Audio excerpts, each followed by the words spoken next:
Welcome to Sessions with Dolly. This is episode 5, where we'll be discussing how to develop visualizations that drive decisions. This is also part of our Sessions with Dolly training and mentorship offering. So let's get on it. So in this session, we'll be discussing how to move from this, which is the raw data, to this, which is the visualization. But firstly, let's talk about the foundations of data visualization. So visualization is the technique of creating mental, physical, or digital images to communicate messages, understand complex data, or mentally rehearse actions to improve performance. So when you talk about data visualization now, we talk about that use of visual elements such as charts, graphs, and maps to represent information and data.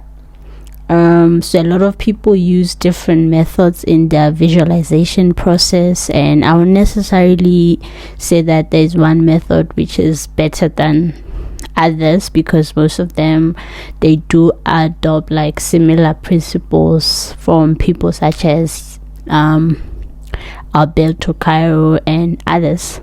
But in this session, I'm introducing what I call the EOTeach method.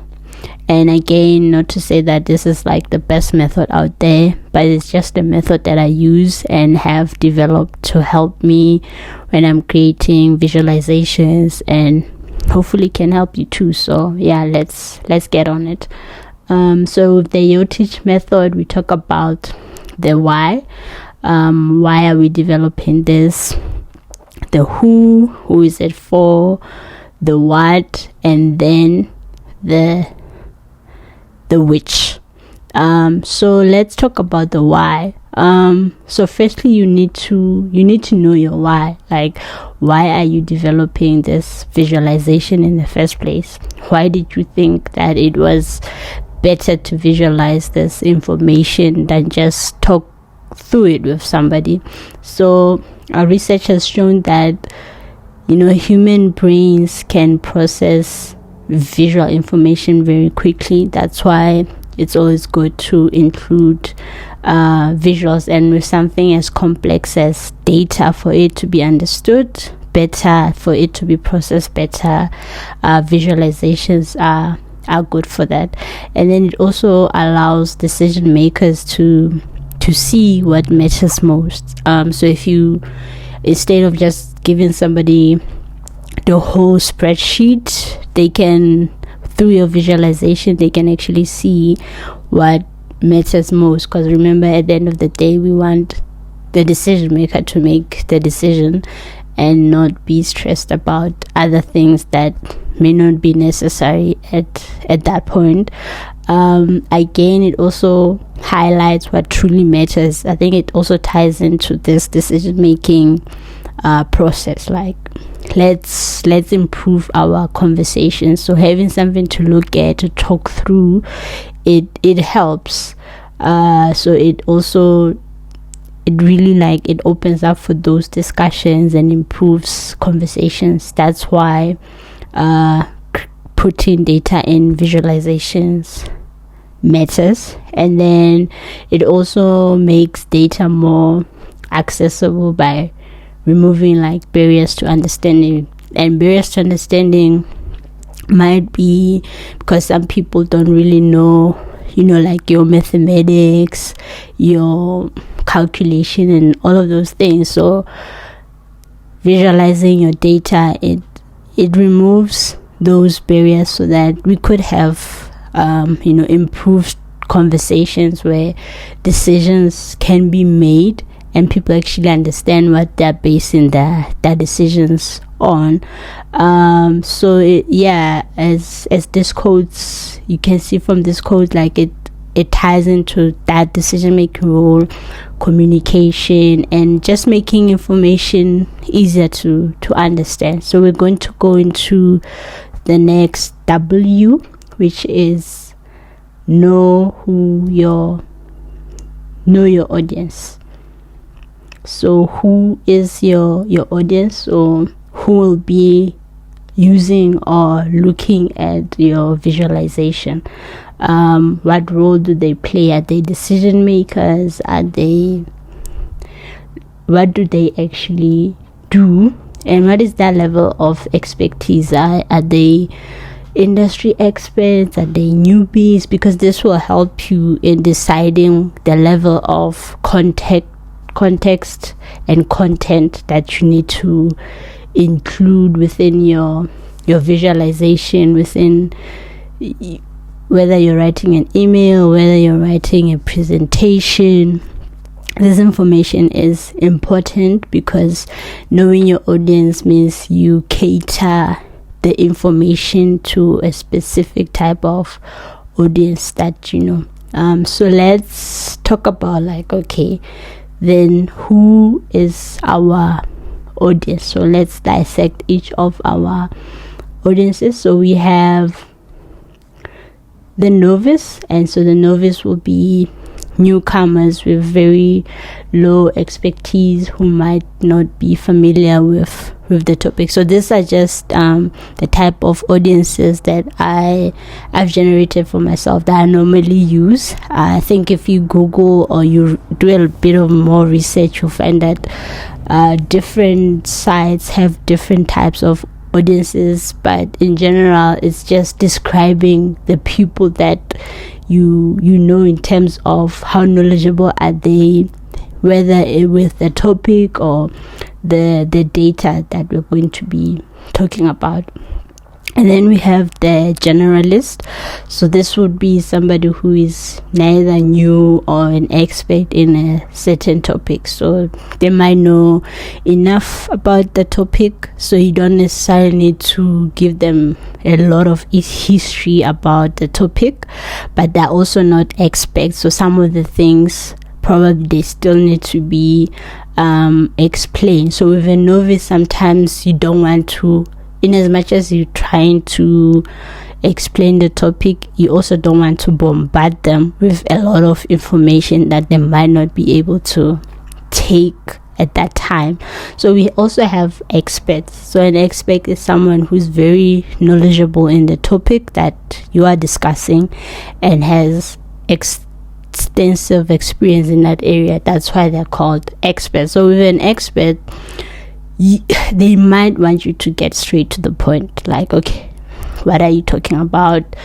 What do I need to do? You know, they don't need the background information because they already know the background. So in understanding that level of expertise, it helps you to select the right visuals to communicate your message effectively. So the level of expertise, it might vary according to the context. That is why it's important to know your audience, not just their title, because a manager might know the field of, let's say, project management, but may not necessarily be an expert in the field of health. So this information is helpful so that you can decide like the depth that you want to go into. Another thing to note is that depending on the topic, an individual may move from being an expert to a novice. So you need to really know who your audience is. And there are situations where perhaps you're making a presentation at a conference where you could have different types of audiences at the same time. So you want to know, okay, if you're presenting in a conference and you have all like your novice, your generalist, your expert, so how do you structure your presentation in a way that a novice is not going to be lost, and then an expert is not going to be bored because you're telling them things that they already know. So this will help you when you are doing like presentations and just trying to visualize and tell your story with data. So let's just dissect more into our audiences. So we know that, okay, we're still following Thabo, and so this is Thabo's journey. So we know that Thabo's journey, in his case, we know that his audience is the school principal. So then what role does the principal play. So the principal is the key decision maker. That is helpful to know because it will help you Tabo decide how much information the principal needs to make her decision. So the important thing is that end goal, the decision making. And lastly, what is their level of expertise? So we know that as a principal, she is an expert in the education field. She will probably not need to be introduced to like the history of education, things like that. She wants you to get straight to the point. So let's just assume that the principal,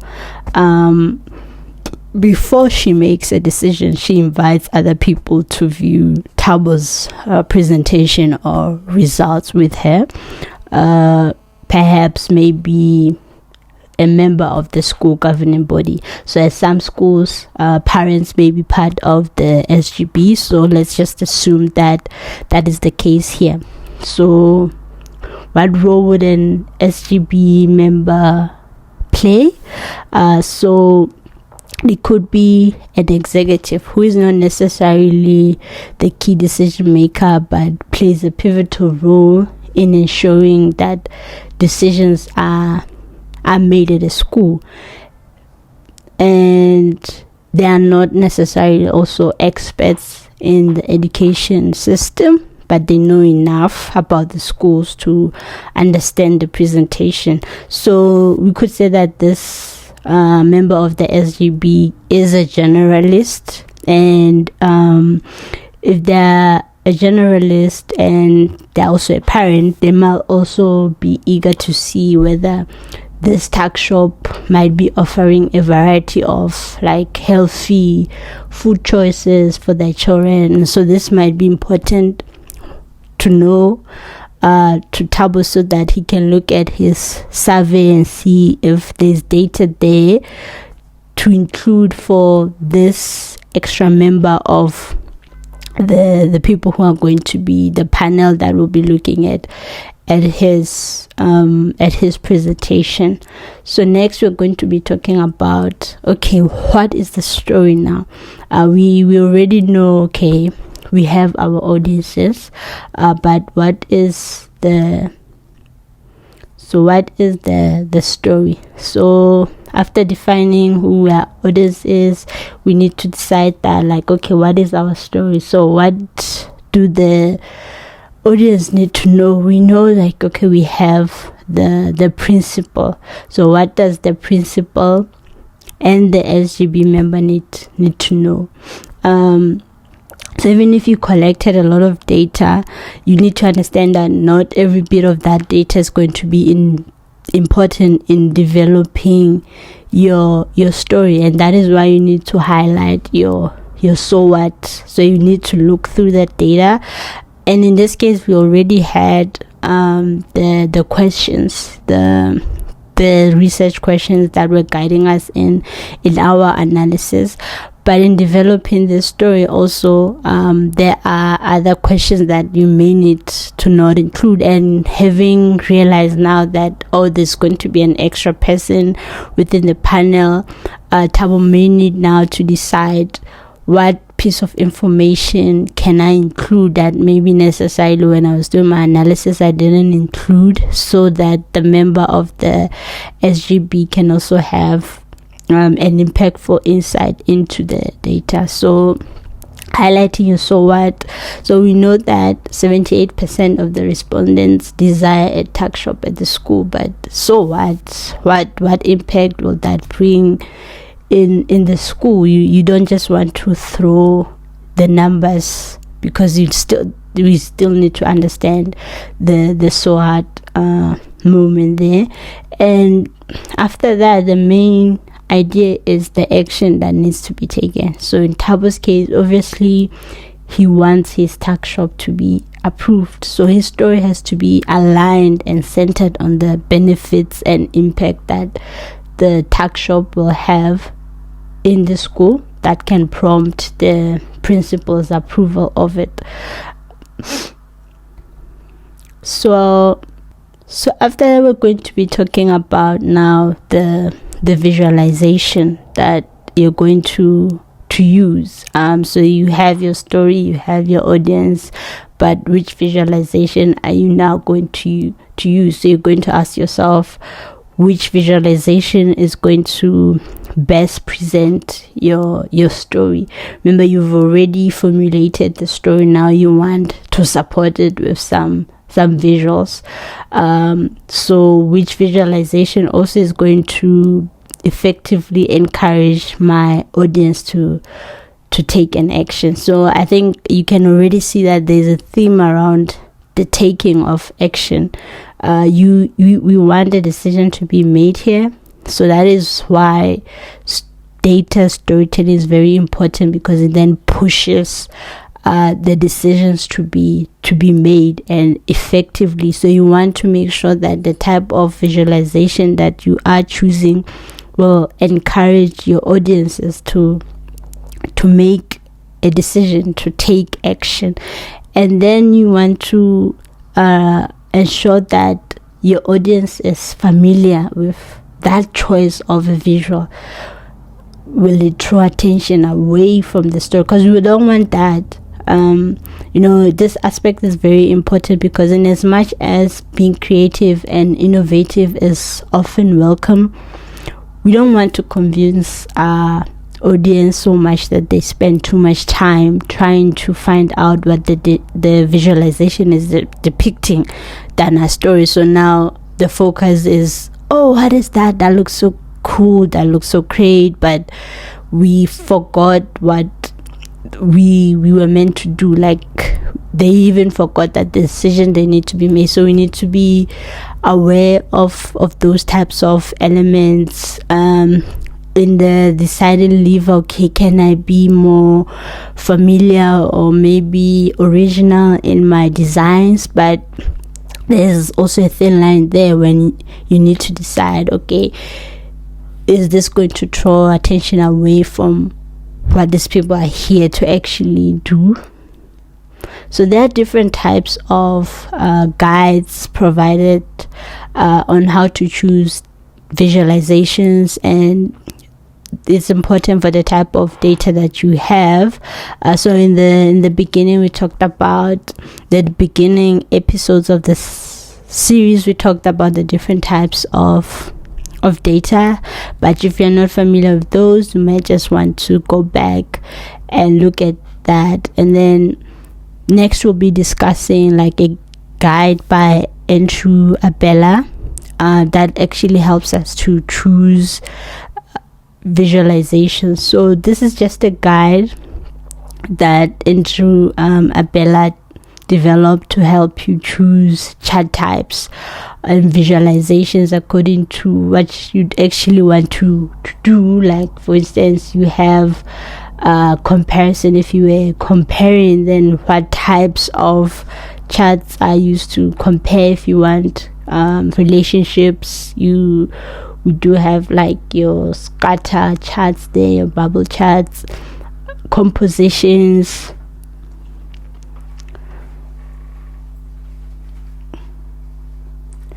distributions.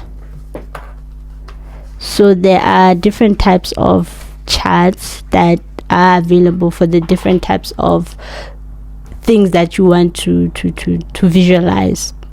You can have a look at that. I think it's up in the internet if you googled it. And then next we're going to be looking at now how to create visualizations in Microsoft Excel.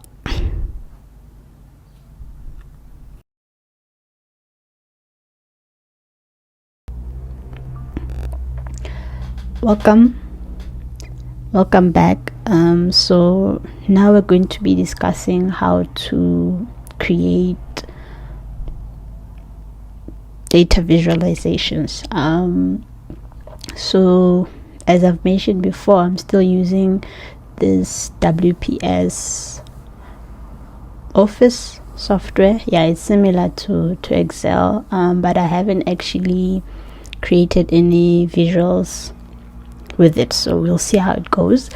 So in our last session we had created this summary tables using pivot tables, and if you haven't watched that video, maybe you should go ahead and watch that one so that you know how these are created. So you're going to be using the questions and the summary data to create those the visuals.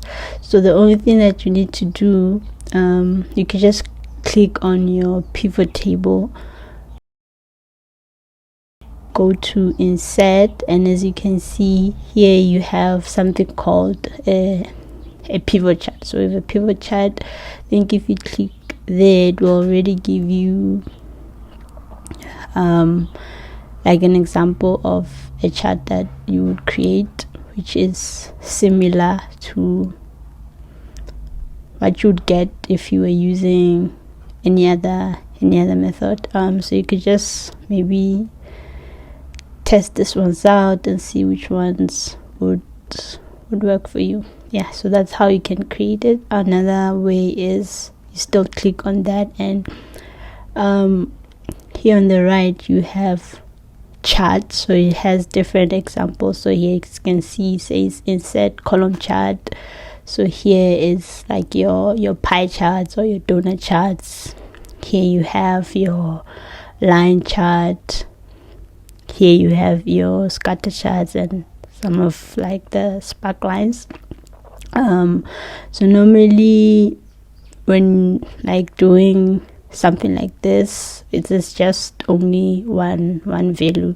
So to visualize that, I think it's easier to just visualize in a word. So here you just want to explain, okay, how many people did you interview? I feel like the number still suffices, because you can just someone can just see like, okay, there's 199 people here.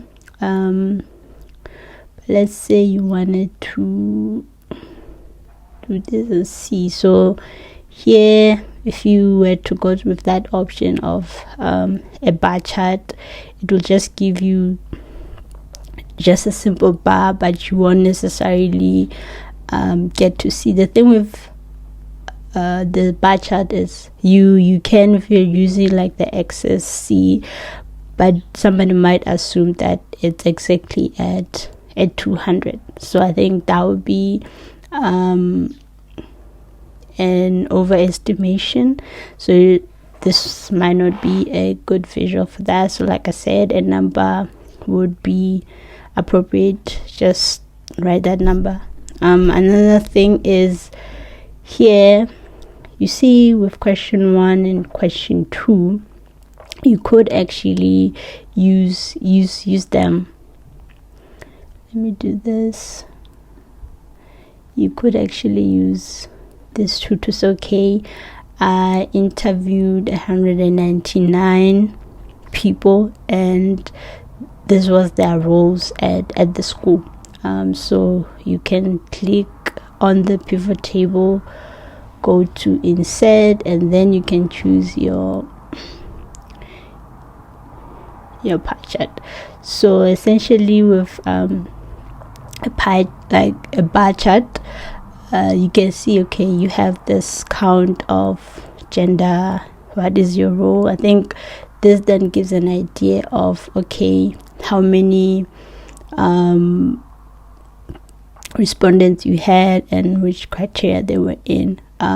So with these types of charts, so in this session we won't really go into how we can neaten this out. We're just going into how to create this visualization. So in the next session we'll focus on, because we're still building like a story, just so that things are clear. What elements can we include or exclude in our pie charts and our designs to make our audiences more appealed to our visualization so that they can actually focus on the message and the actions that they need to take. But for this exercise, we're just testing out how to create these visuals in either Excel and this WPS Office and any other software that you may be using. So let me just delete that. So with a scale, as you can see in our question, we had just use a rating scale of 1 to. So for somebody to understand what this means, you actually need to explain the numbers. So we had said, how strongly do you believe? So strongly would be from 4 to 5, and here we see with 3 could be neutral. So you could just tap neutral. So from then 2 to be maybe just disagree. Actually, I have to check whether I know, like, you can strongly disagree. I know it could be like strongly disagree, or disbelieve, or strongly disbelieve. I don't know if that's the right English, but yeah, you get the idea.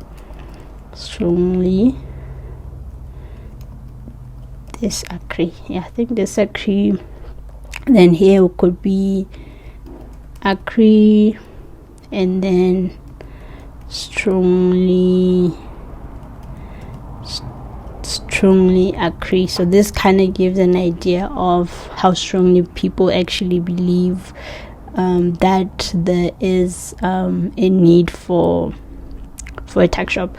So a visual like this, I normally would like using like a stacked bar.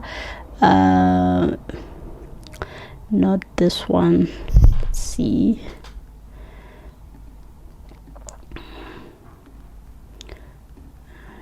Is it this one?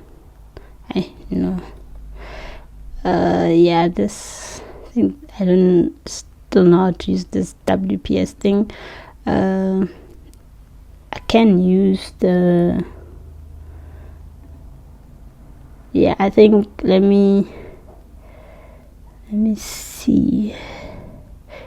It's supposed to be stacked. Let's see if I put it in here. Okay. Anyway, I don't know how that is done in this. Let's see. Maybe here they have. Unless it's how they are put in. I think I have to check, but I'll show you once I've created that, and maybe make a short video after I've just figured out how to actually do that one. Let me test out others. Okay, so a stacked bar is something that looks like this. Let me increase the size here. Yeah, so if you do it in that way, so you can't see because some of the some of the criteria are very small for you to like see the difference. But this is a stacked bar. So a stacked bar is normally used for composition. So here you want to see, okay, within the people who are scoring that they strongly believe that there's a tuck shop that is needed, what role do they actually play. So you can use that. And I think for your visual, let me try it again. For your visual to, let's see, no, not this one.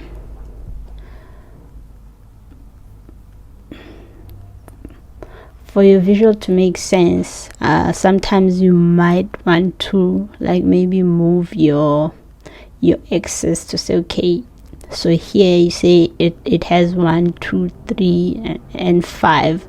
So what you can do is put this one here, so it doesn't want to overlap because we actually have data underneath. So you can just copy, and maybe let's put it here so that we try this one out. Okay, let's do that.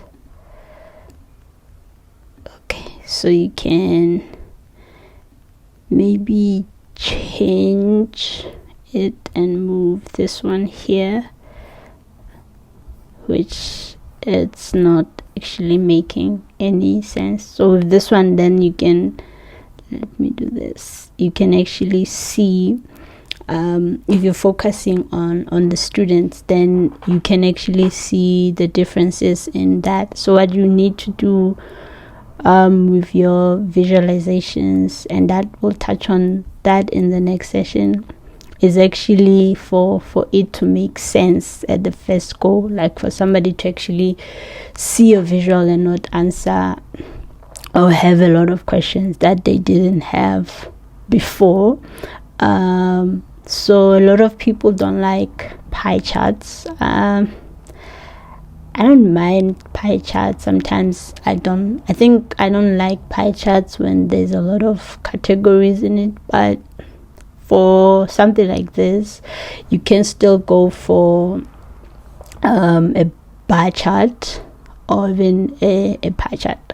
So that's how you could create a pie chart. I also prefer pie chart if you see that the values are like further apart, so that you can actually see the distinct differences here, because it's hard to now read a pie chart if you have a lot of categories, and some categories when you're trying to let me show you with what. Let's use this example, this question for an example. So if you're doing a pie chart here, it's kind of hard to read between the green and the dark blue. So yeah, it's confusing. So you have to make sure that the choices of your visualization is a visualization that's not going to distract the pupil, your audiences, from your message, or make them think too much or spend too much time like doing things they were not supposed to be doing, as opposed to actually getting into the message and the actions that they need to take. So yeah, this is simple ways of just how you can create visualizations in Excel. So in the next session, we'll then focus on like how we can improve on our visuals. As you can see, with this session, we just focused on just the creation, and we can also focus on, I think we can also discuss some of the softwares that are available to create similar visuals. In episode 6, we'll be discussing designing with purpose, which is still a continuation of this session, so stay tuned for that one.